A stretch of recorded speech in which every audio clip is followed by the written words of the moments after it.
அனைவருக்கும் வணக்கம். தளபதி விஜய் அவர்களுடைய மன்னிக்கவும் தலைவர் விஜய் அவர்களுடைய தமிழக வெற்றி கழகத்தின் 2வது மாநில மாநாடு மதுரையில் இன்று வெற்றிகரமாக நடைபெற்றது. அதற்கு தவேகாவிற்கு வாழ்த்துக்கள். தளபதி விஜய் அவர்கள் ஒரு 30 நிமிஷம் பேசினார். இன்றைக்கி 30 நிமிஷமும் சரவெடி தான். அவர் வழக்கமாக அவரோட ஸ்டைலில் நிறைய பஞ்ச் டைலாக்லாம் சொன்னார். வழக்கமாக முதல் மாநாடாக இருந்தாலும் சரி, கட்சி ஆரம்பித்த சமயமாக இருந்தாலும் சரி, அப்புறம் கோயம்புத்தூரில் நடந்த நிகழ்ச்சியாக இருந்தாலும் சரி, மெயினாக அவர் திமுகவை தாக்குவார். இந்த வாட்டியும் அந்த ஒரு வார்த்தை சொன்னார். இந்த வாட்டி போட்டி 2026 டிவிகே வர்சஸ் டிஎம்கே அப்படின்னு. ஆனால் இந்த வாட்டி பேச்சு ஆரம்பிக்கும்போது பிஜேபியை தாக்க ஆரம்பிச்சிட்டாரு.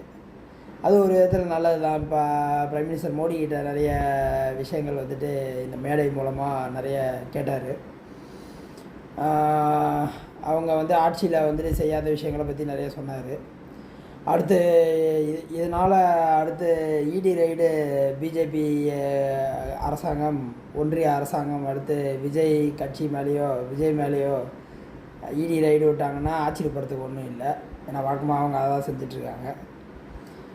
அப்போ பிஜேபியை தாக்குனார். அதில் குறிப்பாக மாசாக பேசுவார், அது எல்லாருக்கும் தெரியும். அது குறிப்பாக ஒரு வார்த்தை சொன்னார், தாமரையிலே தண்ணி ஓட்டாது, அப்புறம் எப்படி தமிழக மக்களுக்கு தாமரை ஓட்டும் பிஜேபி ஓட்டுன்னு. அது வேறு லெவல் மாஸ் டைலாகுன்னு தான் சொல்லுவேன் நான். மாஸ் மட்டும் கிடையாது, அது அரசியல்லே ஒரு விளைவை ஏற்படுத்தும் ஒரு டைலாகுன்னு தான் சொல்லுவேன் நான்.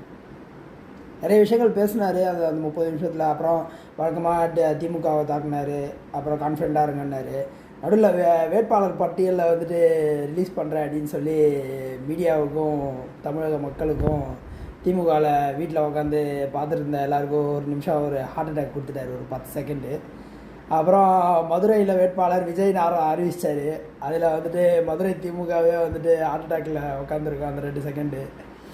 அப்புறம் திமுகவில் அண்ணா அறிவாலயத்துலேயும் எல்லா இடத்துலையும் ஹார்ட் அட்டாக்கில் உட்காந்துருப்பாங்க கண்டிப்பாக. அதுக்கப்புறம் மதுரையில் எல்லா இடத்துலையும் உசிலம்பட்டி எல்லா இடத்துலையும் விஜய் விஜய் விஜய்ன்னு சொல்லிட்டாரு.